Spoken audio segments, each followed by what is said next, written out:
Okay, so maybe someday I will get to talk about a new topic, but for now, here we are talking about the same topic. So I'm gonna mention this video again. I previously mentioned this video. The guy says that all of the foreigner girls in his Korean language class are like koreaboos. They're obsessed with K-pop idols. He makes fun of them for like wanting to meet stray kids, and he just makes fun of them and tries to call them out. And then he goes on, I didn't mention this before, but he goes on to say that many Korean guys just want to know what it is like to hook up with a foreign girl, and they don't care about you, and they will say and do anything they need to do to accomplish their mission of hooking up with a foreign girl. And in saying this, he kind of implies that it's the girl's fault if they're assaulted or if something goes wrong when they visit Korea. Here, I'm using the word assaulted to mean a variety of things that could make somebody feel used, abused, or in any other way violated. So that would include like lying about getting STD check, cheating, lying about their identity, lying about their commitment to the relationship or over exaggerating their commitment to the relationship, or other things. These are just some examples, but that's not what it's limited to, because there's other things that will happen as you see later in the video. But I do consider all of these to be various forms of assault because they really have a negative impact on the victim. And the healthy way to have consent is to just be honest and upfront, even if it means getting rejected. Which means in general, this kind of saying and doing anything to hook up with somebody is already wrong. So this kind of she's a koreaboo mentality is also a form of victim blaming and shaming people for the situations that they end up finding themselves in. In this video, I'll only be talking about women who are foreigners. I'm not gonna talk about like male foreigners or anybody else, because they have different dynamics, and particularly because the female foreigners are at a disadvantage in the society of South Korea, especially when it comes to safety. So I'm in a lot of foreigner groups on social media, various social media platforms, although I found them not to be helpful for me. So I've been leaving them. But one thing I've noticed a lot is I've seen a lot of foreign women who are in relationships, usually living with, but not always married, sometimes married to Korean guys.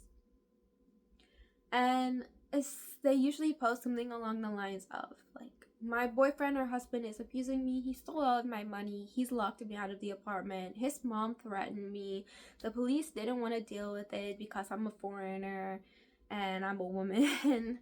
Basically is this situation I've seen over and over again. In a particular story, a girl was living with her boyfriend who had become abusive, and again, he had kicked her out of their shared apartment, which was in his name, and the landlord knew about the abuse but didn't care. The landlord also knew that the deposit money came from the girlfriend, which is about $10,000, and was intending to pay it back to the boyfriend anyway. And it is so much easier to get a fair housing contract when you have a Korean person's name on the contract. So a lot of people will like call these girls stupid for not putting their name on the contract, but that's not always an option. There are many real estate agencies and apartments that won't work with foreigners. Now, this particular landlord was a greedy older lady, and the girl said that she had lived in this villa-style apartment, which is hard to explain, but it's like in a smaller building. It's not like a big apartment building, like high-rise. It's like kind of like two small houses stacked on top of each other. And she ran outside and knocked on the landlord's door below their apartment when her boyfriend was hitting her, and because she was scared. And she asked the landlord, to call the police for her. and the landlord refused to help and didn't care. The girl was locked out. She was about to have $10,000, which was her savings, stolen. She couldn't get her belongings from her apartment, and she had posted in the group asking for legal advice and just advice and help because she was scared. Now, the comments on this post were astounding. I offered to help the girl. I don't usually comment on posts, but in this situation, I offered to help her and told her she could DM me for translation help or strength in numbers, and I could even translate, like I could help with translations over the phone. She didn't have to like take me in person or anything like that. She never ended up reaching out to me, so I assume she found the help she needed. She said she was living with a friend at the time, so I'm hoping she got the help she needed. But when I told my other friend, who was a foreigner and a woman, she had the same response as me, to reach out and try to help the girl. Now here's the even more troublesome part. There were a lot of white foreign men in the comment section who had written things like, you should just cut your losses. Maybe you can use this as a learning experience to not trust Korean men and learn that they're not like the guys in the K-dramas. And by the way, this girl's pattern of abuse followed the typical pattern of abuse where the guy seems really nice and trustworthy at first and ends up being horrific, like just out of nowhere, basically. And it's not her fault. It's not her fault. There were so many comments like this, and then some people commented on the comments being like, yeah, these stupid koreaboo girls think they can come to Korea and just like meet a guy. Basically, it was just a lot of victim blaming and people shaming her for her situation. Guys, it's even possible that she had never watched K-drama before. It's possible. I had never watched K-drama before I met my boyfriend, and so they were making a lot of assumptions about her for no reason. But even if she had watched K-drama and been a koreaboo, it doesn't matter because she was scared and she was the victim in the situation. Even if she had watched so many K-dramas and been a koreaboo, I just couldn't believe that people wrote this in the comment section. I mean, it's not helpful. For starters, it's not helpful. There was no need, and the comments hadn't been deleted, so I assume the moderator was also a man. Like, I don't know, but I couldn't believe the comments hadn't been deleted. They were not helpful. Like, this girl was probably in her early 20s and had a verbal agreement with somebody who she thought was acting trustworthy. Is what it was. And she was in a terrible position, and all these men did was say rude and unempathetic things to her and make her feel worse. Like I could tell she felt worse, and then when she wrote things, she's like, I know I did learn my lesson, so like I just need help. It's like she would comment on it, and I just felt so horrible reading. It's like a horrible social experiment.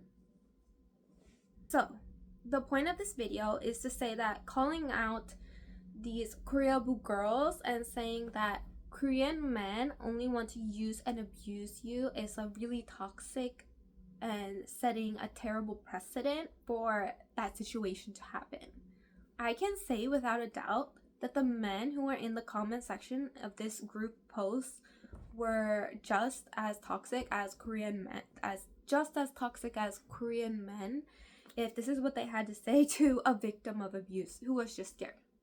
So I do think it's important for women to, I guess, know the truth before they arrive to Korea, that there's a lot of sketchy situations, but of course there's so many successful interracial couples, so you can't just blame the women for being naive koreaboos, just like you can't blame any victim of abuse. They don't deserve the abuse for having a misconception that was fed to them by Korean media.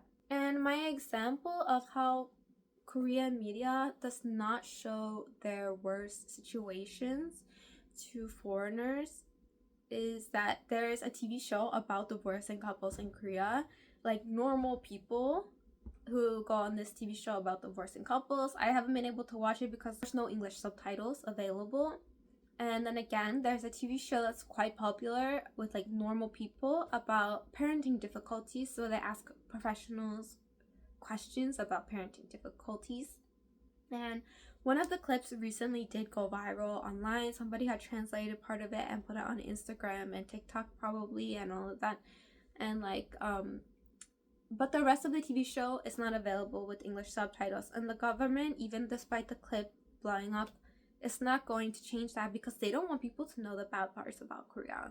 And there is so much that's just difficult to understand before you actually visit Korea. So I can't really blame foreigners because there's so many TV shows that are just romantic and like just kind of misrepresent Korea, but also are very Korean at the same time. And the tourism department just, they don't care. They would rather keep it this way. Additionally, there is also a racism aspect to this because all of these usually white foreigner guys think that they are somehow better than all the Korean men. Plus, they clearly see like singularly racial couples as normal.